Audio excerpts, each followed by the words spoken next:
आज ही Doubtnut app download करें। Doubtnut पर होगा अब आपके सभी मैथ्स, केमिस्ट्री, फिजिक्स और बायोलॉजी डाउट्स का सफाया। बस अपने क्वेश्चन की फोटो खींचो, उसे क्रॉप करो और तुरंत वीडियो सोल्यूशन पाओ। Download now. Good morning students. तो आज का हमारा क्वेश्चन है explain how maximum static friction is called limiting friction. तो यार ये वाला क्वेश्चन काफ़ी बिल्कुल सीधा सीधा सा है। स्टैटिक फ्रिक्शन जो है ये एक सेल्फ एडजस्टिंग फोर्स है, मतलब ये खुद को कम या ज़्यादा कर सकता है किसी ना किसी चीज़ पे डिपेंड करते हुए।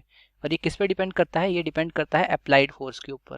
ठीक है, अभी इसको एक एग्जाम्पल से समझते हैं, चीज़ें बहुत बढ़िया तरीके से क्लियर हो जाएंगी। ठीक है, देखो मान लो एक छोटा सा बॉक्स है, इसके ऊपर एक बच्चा आया छोटा सा, उसने इसके ऊपर 3 न्यूटन का फोर्स लगाया, पर ये भारी बॉक्स था तो मूव नहीं हुआ। अगर ये फोर्स लगाने के बाद भी मूव नहीं हुआ, इसका मतलब फ्रिक्शन ने भी एग्जैक्टली सेम फोर्स लगाया होगा। यहाँ कौन सा फोर्स काम कर रहा है? स्टैटिक फ्रिक्शन काम कर रहा है। बहुत बढ़िया। इस बच्चे का बड़ा भाई आया, उसने कहा यार देखो तुमसे मूव नहीं हो रहा, मैं ट्राई करता हूँ। तो उसने क्या सोचा बड़े भाई ने कि देखो फ्रिक्शन फोर्स ना 3 न्यूटन का है, तो अगर मैं 3 न्यूटन से ज्यादा फोर्स लगा दूंगा तो ये तो मूव कर जाना चाहिए। उस बच्चे ने 5 न्यूटन फोर्स लगाया, लेकिन ये बॉक्स फिर भी मूव नहीं किया क्योंकि फ्रिक्शन फोर्स भी 5 न्यूटन था। इसका मतलब इस फ्रिक्शन जैसे जैसे आपने अप्लाइड फोर्स बढ़ाया, फ्रिक्शन फोर्स भी बढ़ गया। अब क्वेश्चन ये कि 5 न्यूटन यहाँ पे क्यों नहीं था? क्योंकि अगर यहाँ 5 न्यूटन होता तो देखो यहाँ इम्बैलेंस क्रिएट है, तो ऐसा लगता कि बच्चा सामने धक्का दे रहा है पर फ्रिक्शन इसको पीछे ले जा रहा है। ठीक है, तो फ्रिक्शन ऐसा नहीं करता। इसीलिए फ्रिक्शन खुद को सिर्फ तब तक बढ़ाता है जब तक वो स्टैटिक या तो अप्लाइड फ्रिक्शन के बराबर पहुंच जाए, ठीक है, या उससे कम रहे। ठीक है, तो ऐसे ही रहता है। अब ये चीज क्या अपने आप होती रहेगी? क्या इस बॉक्स को कभी मूव नहीं कर पाएगा? अब दोनों बच्चों ने मूव नहीं किया तो उन्होंने अपने पापा को बुला लिया, उनके पापा ने इसके ऊपर लगाया 100 न्यूटन फोर्स और अब ये मूव कर गया, लेकिन बैकग्राउंड में आपको फोर्स देखने को मिल रहा है 30 न्यूटन।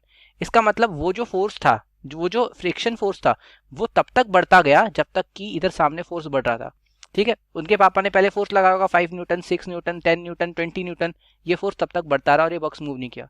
जब ये बॉक्स जस्ट 30 न्यूटन पे पहुंचा होगा तब ये अपनी मैक्स लिमिट पे था, तो ये अपनी मैक्सिमम लिमिट पे पहुंचा। इस मैक्सिमम लिमिट को ही बोलते हैं हम लिमिटिंग फ्रिक्शन। समझ में आई बात? और इस पॉइंट के बाद स्टैटिक फ्रिक्शन और नहीं बढ़ सकता, अपने मैक्स लिमिट पे है। तो इसके बाद जैसे ही उन्होंने 31 किया अपना फोर्स उनके पापा ने, तो ये बॉक्स मूव करने लग गया। अब हम समझ गए हैं कि मैक्सिमम स्टैटिक फ्रिक्शन को लिमिटिंग फ्रिक्शन क्यों बोलते हैं, राइट। और अगर मैं इसका एक छोटा सा ग्राफ आप लोगों को दिखाना चाहूँ तो इसका ग्राफ कुछ ऐसा बनता है। आप देख सकते हो ये स्टैटिक फ्रिक्शन है, ये बढ़ता जा रहा है, एक लास्ट लिमिट पे रीच करता है, और ये जो पॉइंट है इसको हम बोलते हैं लिमिटिंग फ्रिक्शन।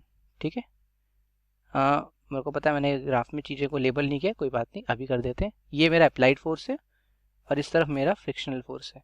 तो जैसे जैसे अप्लाइड फोर्स बढ़ रहा है फ्रिक्शन फोर्स बढ़ रहा है, पर एक लिमिट तक। इस लिमिट को क्रॉस करने के बाद अब ये फोर्स और नहीं बढ़ रहा, अब ये फोर्स बन चुका है क्या? Kinetic friction. अब ये काइनेटिक फ्रिक्शन यहाँ से आगे चलता जाएगा। ठीक है, और ये काइनेटिक फ्रिक्शन फिक्स है, ये खुद को सेल्फ एडजस्ट नहीं करने वाला। तो आई होप ये क्वेश्चन आप सबको भी सब अच्छी तरीके से समझ आ गया होगा।